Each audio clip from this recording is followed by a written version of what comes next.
That's true. And what they had for dinner. And they do it in 45 minutes. That's right. That's the amazing part. Yeah, I didn't remember.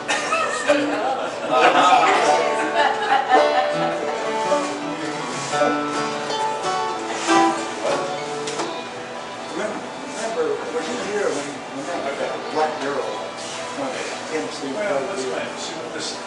I believe so. I seen that We'll bus see what on we got on Saturday. Solomon Mountain What was that? 2 weeks ago. Chocolate drops? Okay, She even won Carolina chocolate drops. I don't know where's it from. This one what they went by Solomon Mountain. But I think the one that came here was just a young girl and maybe one more. They weren't in the band, or they part of the band. Yeah, that's true. Chris Villa up in, No, it wasn't. it wasn't his wife or girlfriend. No, this one's Tennessee. Oh, okay. And sit right over there. But yeah, here. I did this. Need to get a little closer. This is what coffee A year ago. Which one? Seems like I was here when they were right there on that. They get fun from. Good. A friend of mine, sort of boy prodigy, no one could tell him anything. But he always brought a cup of coffee to rehearsal and went through, I think, 3 conductors while I was there, and they would always get angry. Because the rule was no one was allowed to have coffee, Cokes, or anything out there. Larry just went out, poured a fresh cup of coffee, and walked out. And he would sip it and put it under his chair. And they finally just gave up telling him about it.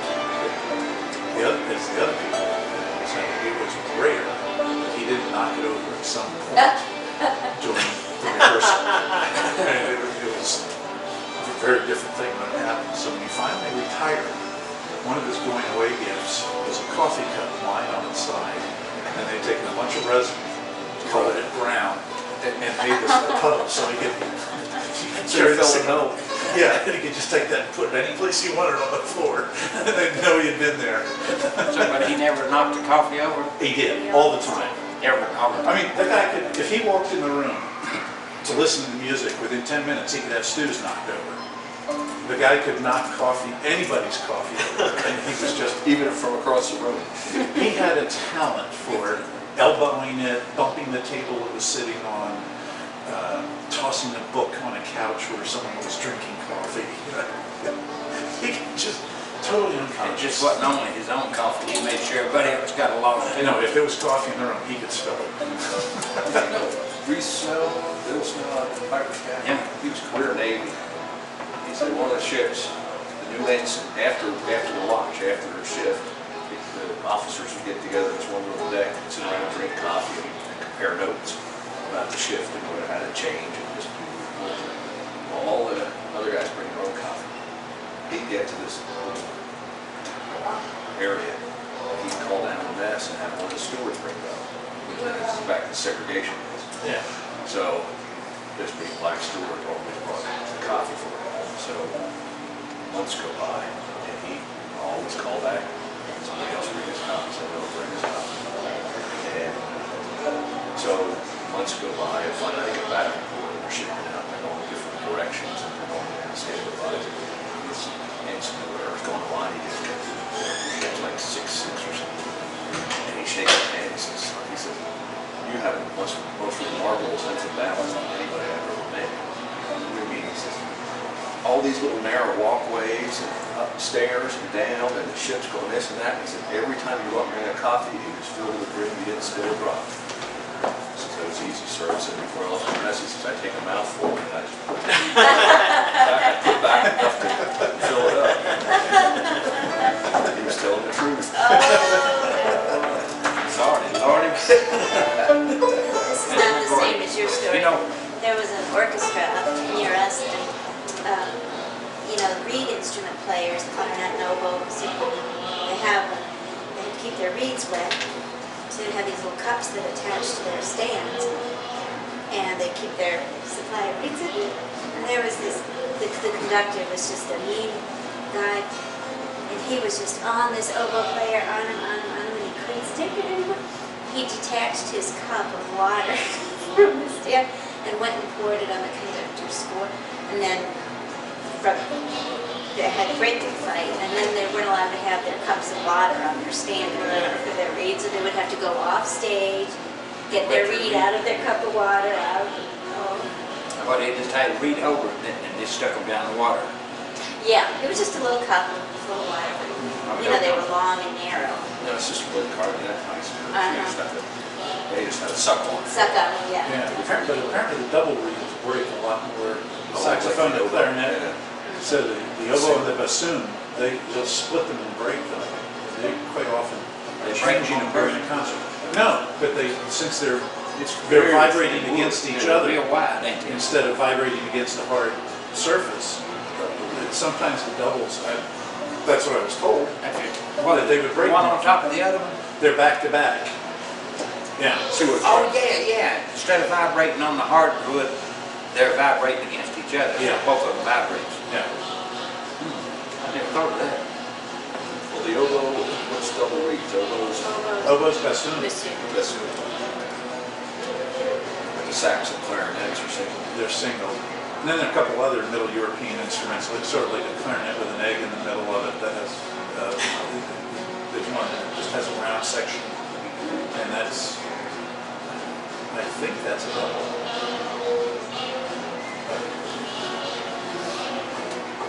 That's one thing you could always get in the military on it. It didn't matter where you was at, you could always get coffee. If you couldn't have nothing to eat, you could get coffee.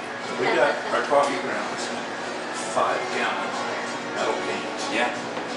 They were great for anything. Everybody wanted those cans to take home. War between the states, they sold on average 3 or 4 pints. Which would be what, 12 cups? Yes. Yeah. 12 to 16. But I guess if you're marching, and anytime you stop, kind of about. But they also did this ground quick. They boiled the beans. Yeah. And then when you were done, they would toss them out or dump it in a handkerchief and just take the beans with you.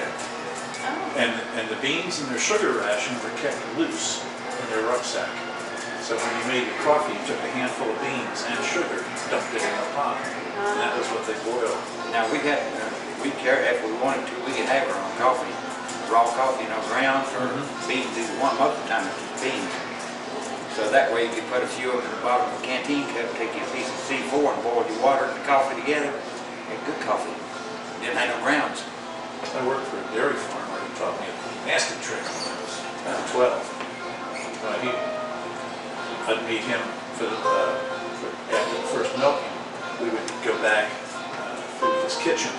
And actually it was his dad's kitchen because it was the in-town farm. And they had the old coffee grinder with the upside down mason jar and wheel. And he would take the sack that was next to him, and he'd just scoop out a handful of beans, put it in his pocket. He was popping those in his mouth 3-4 a day. And he's just sucking and chewing beans. Coffee beans. Just coffee beans. What did they do for his gums? I don't know, but I did that for a couple of years, and I mean to tell you, it's great. Yeah, that's no problem. What's Milk a lot of cows that way. the movie with Steve Papillon? Yeah. Where he's escaped from prison. Yeah, Papillon. He's running through this in South America somewhere. And Well, this other guy's he and another guy escaped, and they're running. He's wearing out this guy. And he's chewing cocoa leaves or something. Beetle Coca. nut. Beetle nut. Yeah. But boy, it It's gives an him, opiate. yeah, boy, it gives him energy. Yeah. But Vicky Tryon taught me that. He just always had 2 or 3 beans in his mouth. And a small amount of beans last you all day. You just sit there sucking them, they make you salivate. Well, we didn't have electric for 3 days. So we'd be eating with wood stove. I tried some of them cocoa leaves. Turn your lips and your gums and your teeth black. Really good. Deep Well, you dark. were blonde before you had No, they keep you going though. It's about like, but you had to do it all the time. If you started on it in a day's time, You had to keep it up. If you didn't, you'd crash sometime 2 or 3 hours after the fuel. I used T-ball. Actually, I got one that you squeeze the wire and it opens up this one. And I just burn the grounds in that. Yeah, they're fine. That's what we use. Well, sometimes I got this old camper coffee pot. The bottom of it about that big around, the top of it about that big around. But we also got them T-balls. Fill them full of coffee. Sit them down in hot water.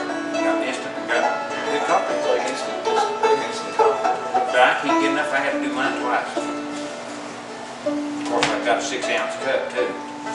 I've got about a 20-ounce cup. What if you get coffee intravenously? Yeah. I ordered a cup of that daggone, what kind of coffee was it? Anyhow, it was like the espresso coffee, only it was stronger, twice as strong. Cup about that big around, about that tall, was $2. And it was like Arabian Espresso. Arabian espresso or something. Anyhow, it was, oh man, it'd take and curl your toenails every time you took a drink of it. When I was in Turkey, I used to love to drink that stuff. It's about that much sludge in the bottom. Little teeny cup. When I was in Greece, Blast, isn't it? Oh, it is. You drink it with your teeth closed. Get the grounds off your lips. Just chew them up and eat them. They're good. Oh, they're good. That is good coffee. Now they got so many different kinds of coffee. I always wanted to get my hands on some non-ground beans for that little fella in the tree over yonder in Hawaii and islands. He eats the cherries, and they follow him around and wait till he takes a poop, and then scoop up the poop and wash it off and make coffee out the of it. weasels or I thought it was bats. So, There's something that eats the coffee bean, eats yeah, coffee it's a little rubber berries. thing. Eats the coffee berries and it before softens they're it roasted. up through its digestive. Yeah. But it's the most expensive coffee you can get. Yeah. I've drunk some of it. I didn't see no difference in it. Oh, wait. You're a ferret. Yeah, I'm not a ferret, but a mongoose. Something like a mongoose or something.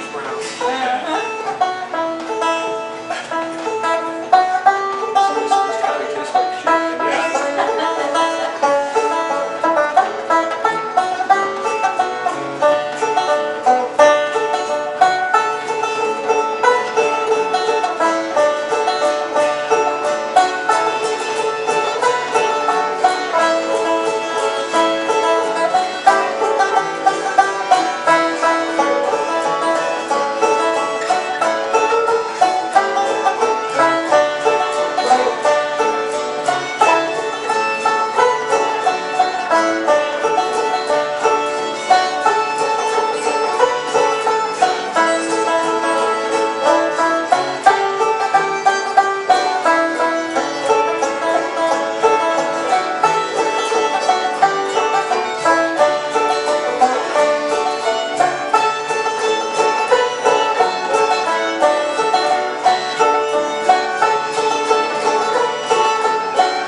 I knew there were words, and I was trying to get the words to click on the Yes. Now, I was just getting the chorus. Now, the verse is a little bit different. Okay,